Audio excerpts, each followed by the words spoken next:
Olivier Guerrier qui va faire une présentation sur la nature dans la littérature.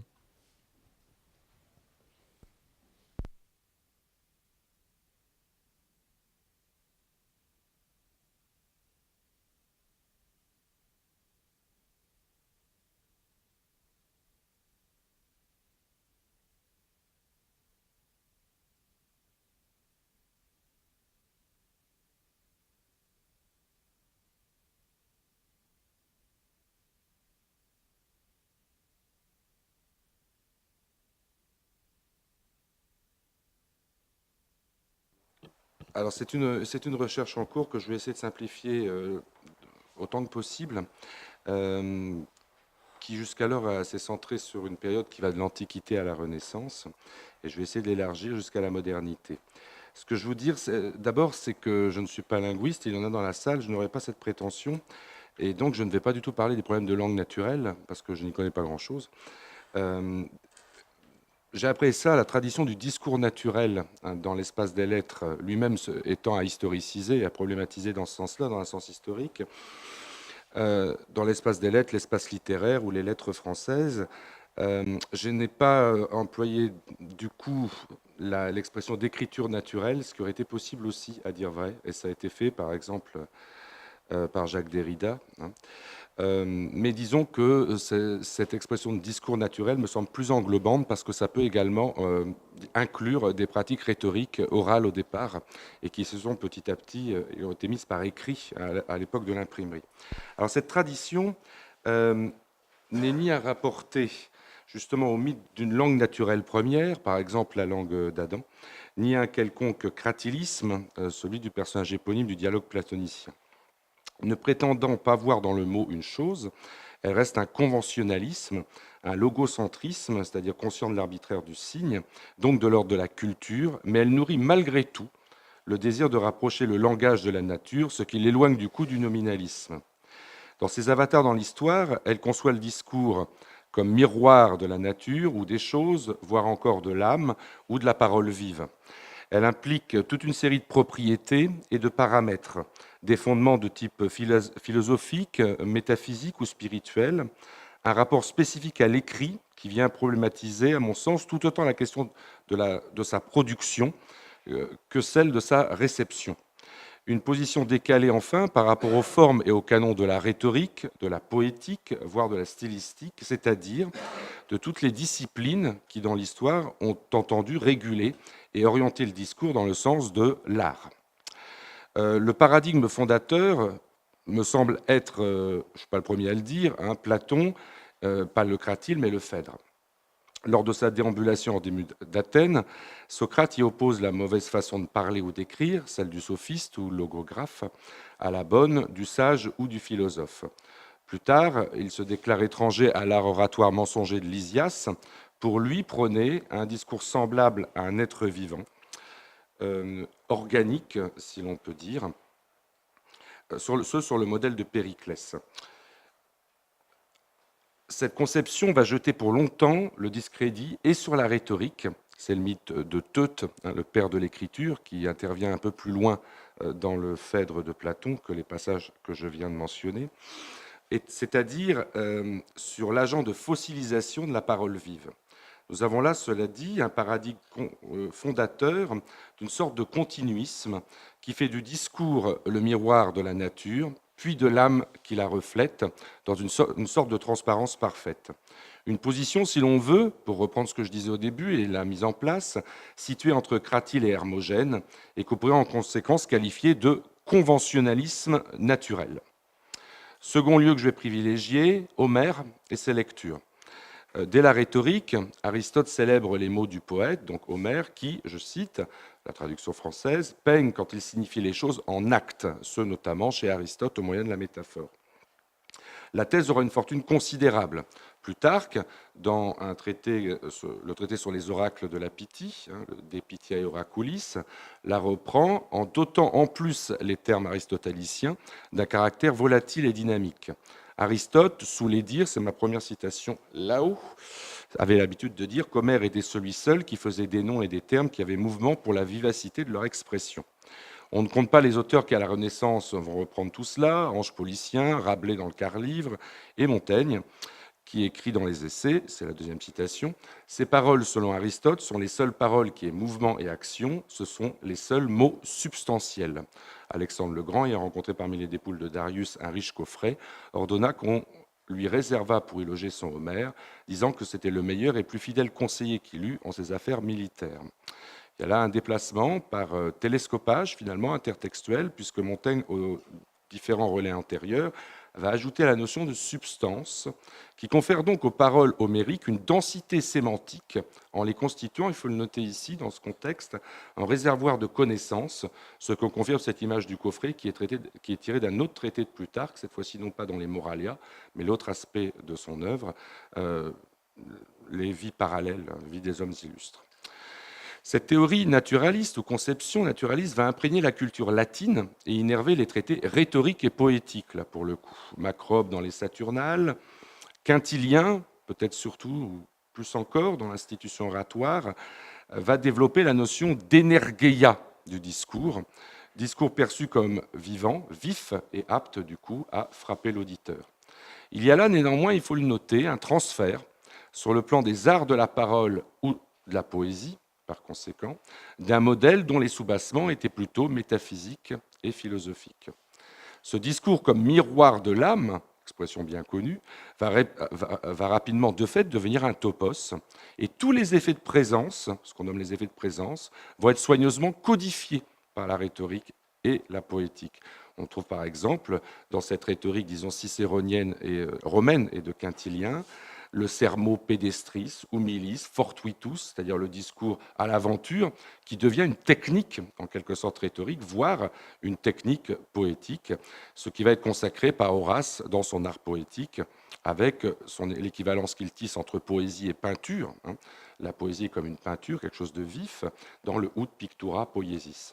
Ce faisant, les arts bénéficient d'une sorte de caution extérieure pour donner l'illusion qu'ils échappent d'une certaine façon à la fiction, qui leur est inhérente. Il arrivera toutefois, dans cette histoire, que soit explicitement maintenu le rapport entre la création artistique et l'ensemble des ouvrages naturels, replaçant la première dans une perspective plus générale. C'est au Moyen-Âge le cas, par exemple, chez Guillaume de Conches, qui est un grammairien et philosophe du XIe siècle, qui, comme par hasard d'ailleurs, retrouve Platon, en s'inspirant du commentaire du Timée par le néoplatonicien Chalcidius. C'est la troisième citation. Il faut savoir que tout ouvrage est l'ouvrage soit du créateur, soit de la nature, soit de l'artisan qui imite la nature.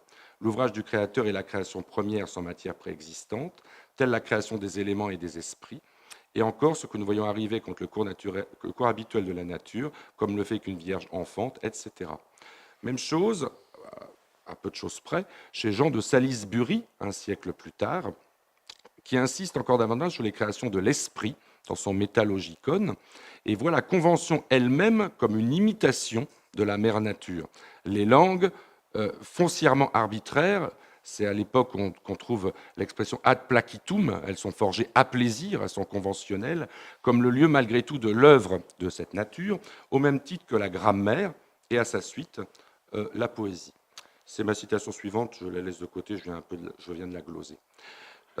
Alors on n'est pas surpris du succès à cette époque de métaphores comme celle du livre du monde ou du livre de la nature, qui sont propres au recensement encyclopédique dont se livre le Moyen-Âge.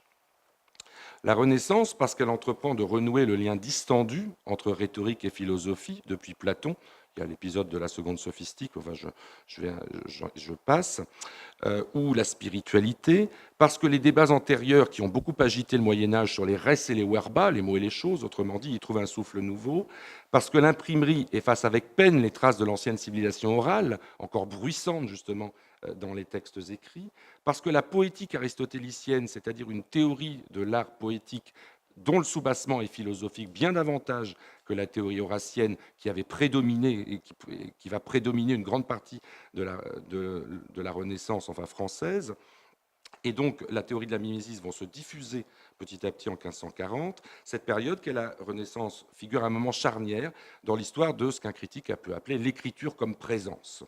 Les textes y restent travaillés par le fantasme, souvent nostalgique, d'une transparence perdue, si l'on peut dire. Erasme, revenant au texte grec des Écritures, oriente la perspective dans un sens adapté à l'évangélisme, dont il est l'un des chefs de file. Commentant les textes du Nouveau Testament, il y voit le Christ en personne, c'est son expression, autrement dit un fils qui véhicule le discours de son Père par un verbe devenu chair. Il y a là la mise en place d'une chaîne de jeux de miroirs qui se déploie d'instance en instance, faisant de la parole un lieu de plénitude parfaitement authentique. Et est induite en même temps une foi dans le langage qu'Erasme adapte au texte profane, en plaçant le sujet écrivant au centre de son langage et en invitant le lecteur à envisager le texte comme une surface diaphane. En somme, on le voit, l'exigence intérieure, voire supérieure, lorsque le dessin a un socle religieux, rend secondaire et même vaine la question de l'artifice et de l'effet calculé à produire qui caractérise en général rhétorique comme poétique. Dans un cas tout séculier, Montaigne, dont il va être beaucoup question, c'est un peu le fil rouge, quant à lui, ne cesse de revendiquer le caractère organique de ce qu'il appelle ses fantaisies. On va avoir un lexique assez intéressant là, dans cette tradition. Il y a pas mal de récurrences, mais je les mettrai en avant plus en détail dans la communication écrite. Fantaisie qu'il enregistre, qu'il met en rôle, dans la mesure où il conçoit, Montaigne, ses écrits, comme la fidèle transcription de ses pensées, elles-mêmes perçues comme naturelles, d'où leur caractère hasardeux. À même que mes rêveries se présentent... ah oui, pardon, excusez-moi, il faudrait que je remonte. Ah, il faudrait qu'on remonte juste un petit peu. Hein. Je vais le lire de toute façon.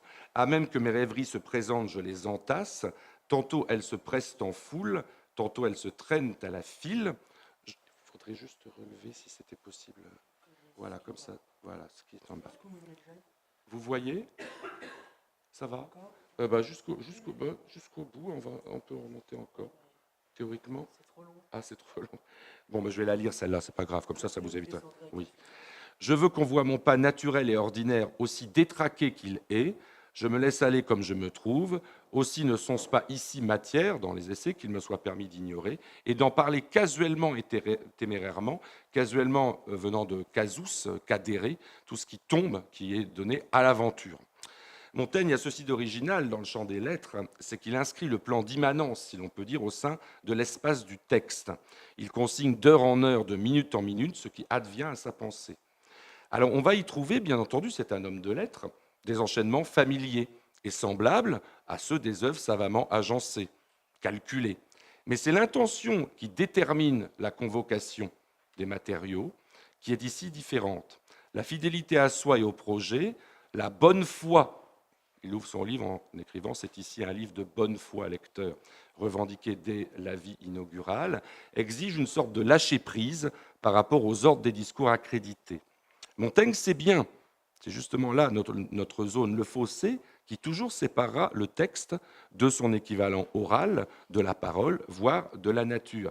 Mais pour autant, il écrit qu'il souhaite naturaliser l'art et ne cesse du coup d'envisager dans son livre même tout ce qui pourrait échapper au cadre et à la logique livresque, si je puis dire. Quel que je sois, je le veux être ailleurs qu'en papier. Je suis moins faiseur de livres que de nulle autre besogne. Puis en ouverture du livre 3 des essais, c'est le dernier, il y en aurait peut-être eu un autre, mais la mort l'a interrompu, il marque l'équivalence entre la parole proférée à l'aventure au premier venu et tout ce qui va suivre, c'est-à-dire tout ce qu'on va lire dans le livre 3. C'est la citation, personne n'est exempt ici, de dire des fadaises, le malheur est de les dire curieusement, et je passe un petit peu, je parle au papier comme je parle au premier que je rencontre, qu'il soit vrai, voici de quoi, ce qui signifie que ce soit vrai, voici de quoi le montrer. Par là, il renoue en fait avec le franc-parler, ce que les Grecs appelaient la parésia. C'est ce qu'a étudié en particulier Michel Foucault dans ses derniers cours au Collège de France, que connaissent bien les antiquisants. Parole d'occasion, franche et libre, comme celle, entre autres, mais c'est important, de Socrate à ses juges dans l'apologie de Socrate. Mais Montaigne en fait un patron propre à informer des développements écrits. C'est à ce titre un peu paradoxal que l'écriture peut échapper à son statut de foncière médiation, en se lestant symboliquement, fantasmatiquement, de l'épaisseur des choses, du réel et également de la vérité, si l'on peut dire, de celui-ci. C'est ainsi aussi que l'ouvrage peut être déclaré par Montaigne comme consubstantiel à son auteur. On retrouve cette idée d'incarnation, de consubstantialité, qu'évidemment Erasme avait aussi en tête dans une autre perspective. Les essais sont un point nodal à l'intérieur de la fresque que l'on brosse. Leur empreinte va être profonde à l'âge classique. Pascal écrit par exemple, qui est un de ses plus sagaces lecteurs, « La vaine éloquence se moque de l'éloquence ». La perspective est augustinienne, elle n'est pas tout à fait semblable sur le plan de ses soubassements théoriques, épistémologiques, religieux, mais tout de même, il y a très certainement une empreinte. Ou alors encore, quand on voit le style naturel, on est tout étonné et ravi, car on s'attendait de voir un auteur et on trouve un homme. Style naturel, hein, voilà l'expression, j'ai écriture naturelle, je balance un peu. Cela étant, il faut le noter, au moment où Pascal écrit cela, il est en porte-à-faux, au moins en France, mais ça serait valable, je pense, un peu plus largement, par rapport à ce qui se met en place, c'est-à-dire, je ne vais pas dire la chape de plomb, mais l'installation des pratiques poéticiennes, parce que le naturel, par exemple, que tous revendiquent dans la littérature française, il faut peindre d'après nature, dit Molière dans la critique de l'école des femmes, le naturel est le comble au fond de la convention. C'est la mimésis, hein, ici, qui est un artificialisme.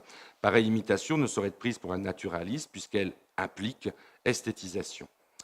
En fait, il me semble que cette conception anthropologique, pourrait-on dire, hein, qu'on voit se nouer avec Montaigne, est davantage présente au temps des Lumières. On connaît le mot de Buffon, le style, c'est l'homme même. Hein, c'est lors de son discours d'intronisation, de réception à l'Académie française en 1753. Je vais laisser de côté la citation que j'avais là de Marivaux, hein, dans le cabinet du philosophe, où il est encore question de Montaigne. D'ailleurs, je n'ai pas polarisé, hein, j'ai trouvé ça un peu naturellement. Dit Montesquieu, dans la plupart des auteurs, je vois l'homme qui écrit, dans Montaigne, l'homme qui pense, comme si Montaigne n'écrivait pas. Bon, je vais passer à celui qui est sans doute le plus important, un nouveau jalon fondamental, Rousseau. En raison de l'espace autobiographique qu'il investit et invente en grande partie, le projet des Confessions vise à pénétrer, c'est l'épigraphe into cet incute, c'est-à-dire à l'intérieur et sous la peau, c'est l'épigraphe du livre 1. L'auteur y annonce en préambule vouloir montrer un homme dans toute la vérité de la nature.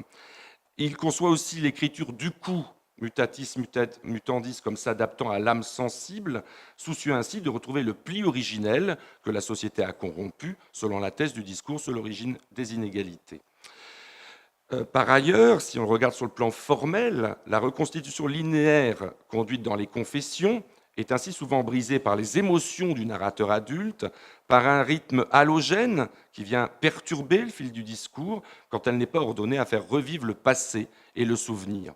Mieux encore, les rêveries du promeneur solitaire, qui s'ouvrent sur la figure du locuteur, nouveau martyr, nouveau Christ, ça c'est tout à fait Rousseau, seul sur la terre, conspué et abandonné de tous, plonge le reclus dans un cadre que la chute aurait épargné et tente de mobiliser sous l'influence, entre autres, de la nouvelle musique imitative italienne, une expression conforme à l'enquête sur ce qu'on pourrait appeler avant l'heure les données immédiates de la conscience d'un sujet affranchi de tout lien social. Mais moi, détaché d'eux et de tout, qui suis-je moi-même? Par où l'on revient à Platon et au connais-toi toi-même, au gnotisséton de la tradition grecque. Et puis, évidemment, il retrouve Montaigne, autre promeneur et rêveur. Je fais la même entreprise que Montaigne, mais avec un but tout contraire au sien, car il n'écrivait ses essais que pour les autres, et je n'écris mes rêveries que pour moi. Alors, il y a un peu de mauvaise foi, hein, une façon de se poser en s'opposant dans cette affaire, car Montaigne annonçait en fait s'adresser à ses parents et amis dans la vie au lecteur des essais, c'est juste. Simplement, à mesure qu'ils avancent et qu'ils jouissent de la reconnaissance publique, à la fin du XVIe siècle, les essais dramatisent paradoxalement la question de leur réception. De plus, ils s'inscrivent dans la lignée, c'est dit explicitement, Montaigne utilise l'expression, de la culture de l'âme et donc des exercices spirituels, c'est le travail de Pierre Hadot notamment, à la mode antique, posant donc du coup la question du destinataire d'une expérience de ce genre lorsqu'elle est mise en écrit et confiée à l'édition. Même enjeu finalement pour le texte méditatif des rêveries, également placé sous le signe de la recherche de soi, également destiné à soi, mais en fait aussi à être lu par un tiers. Du coup, voici les questions que pose cette tradition sur le plan de la réception, après avoir vu la production. Quel est le lecteur qui est ici visé? Quelle est sa fonction s'il est dans une certaine mesure clandestin? et si l'œuvre ne vise pas uniquement le partage avec autrui. Ces œuvres, donc, problématisent cette question, faisant du lecteur cet œil vivant dont a parlé Jean Starobinski, planant sur l'écriture, mais différente, quoi qu'il en soit, de celle qui est sollicitée et prévue en général. Je vais laisser de côté le 19e siècle. Je ne sais pas de combien je dispose encore, Thierry, je n'ai pas regardé, mais voilà, c'est parfait. Il y a des raisons à cela, mes connaissances très certainement de ma part, mais disons aussi que c'est au 19e siècle, dans son ensemble, que finalement se pose définitivement, se redéfinit le périmètre des lettres, cet absolu littéraire dont ont parlé Philippe Lacoue-Labarthe et Jean-Luc Nancy, où l'espace poéticien, disons, se circonscrit, se délimite par opposition à ce qui lui est extérieur. Ce n'est pas un hasard, du coup, à mon sens, si la tradition que nous essayons de retracer a plutôt pris corps de la sorte dans des formes non accréditées par les poétiques de type essentialiste, que l'on regarde Montaigne, les essais, ou les rêveries ou confessions de Jean-Jacques Rousseau. Je vais m'attarder plus sur le XXe siècle, et pour terminer, ce bref parcours est évidemment lacunaire. Je vais parler de la poésie, justement, mais en prose, si l'on peut dire, c'est avec le parti pris des choses de Francis Ponge, publié en 1942. Un an avant, quelqu'un qui lui est très proche, son aîné Jean Paulhan, dans un ouvrage un peu méconnu, mais qui a eu un très grand impact dans les années 40-50, Les Fleurs de Tarbes, réagissait à l'opinion théoriste des romantiques, selon laquelle le langage usuel et ses fleurs, les fleurs de rhétorique, n'étaient qu'agents d'oppression de la pensée, qu'il convenait donc de dépasser, ce pour en déduire, Paulhan, qu'on doit réhabiliter ces lieux de la rhétorique littéraire. Désireux de prendre le parti pris des choses, Ponge se trouve du coup confronté au problème de l'expression pour ce faire, ce que pourrait traduire la formule du recueil, le parti pris des choses, on ne sort pas des arbres par des moyens d'arbres, c'est-à-dire on ne peut pas sortir des mots par les mots totalement. Il se montre sans illusion du coup sur la possibilité d'atteindre l'objet réel. Encore une fois, on n'est pas là dans le cratyle servant de prétexte au texte. Il s'emploiera donc à faire quelque chose, un objet verbal qui est dans le monde des paroles la même manière d'être, épaisse et complexe, que la chose dans le monde physique. On retrouve bien cette zone médiane où se trouve logé le langage et ce désir, malgré la conscience de l'arbitraire de ce dernier, c'est en connaissance de cause, de lui faire égaler ou rejoindre le réel. Alors en bref, j'espère avoir montré quelques avatars d'une tentation, pour l'appeler comme ça, qui hante le champ des lettres, celui-ci, encore une fois, étant tout relatif, d'une tradition qui implique une présence forte du sujet dans un message devenu événement, et du coup une redéfinition des liens que mobilise ce qu'on appelle la littérature, qui est un contrat. Pour autant, on ne sort pas du périmètre de cette dernière, c'est important, puisque par exemple, les matériaux comme les formes convoquées peuvent être formellement identiques à ceux des textes qui relèvent des canons habituels. On peut réduire tout cela par similitude, bien sûr, mais si on tient compte du léger écart, qui n'est pas formel forcément, mais de statut et d'intention inhérents à ces œuvres, je crois qu'on arrive du coup à leur conférer leur pleine portée, et on s'interroge par là même sur les conditions de possibilité d'une écriture véritablement authentique. C'est bien cela qui est en jeu, à mon sens. Comment user de ce que l'on sait être foncièrement culturel pour renouer avec le naturel, paradoxalement. Qu'il s'agisse d'inscrire dans les mots la chose, l'âme, l'esprit, le cœur, la voix, et si le mouvement, on l'a vu au fil des âges, on pouvait s'y attendre, se laïcise, reste toujours là une volonté d'incarnation, par suppression ou contournement de l'obstacle qui risque en permanence de la contrarier. À ce titre, même quand ce n'est pas directement et précisément avec la nature, sujet de notre colloque qu'on envisage de renouer, on se lance dans la quête d'une adéquation perdue, primitive, qui peut, elle, relever d'une forme de naturel. Ainsi se trouve délimité, dans l'espace pourtant le plus susceptible d'abuser des prestiges, voire des leurres du langage, un régime de vérité, selon l'expression de Michel Foucault, proprement littéraire, ce qui me permet de penser au colloque de l'année dernière et surtout de remercier mes collègues de Dijon de leur gentille invitation. Merci à vous.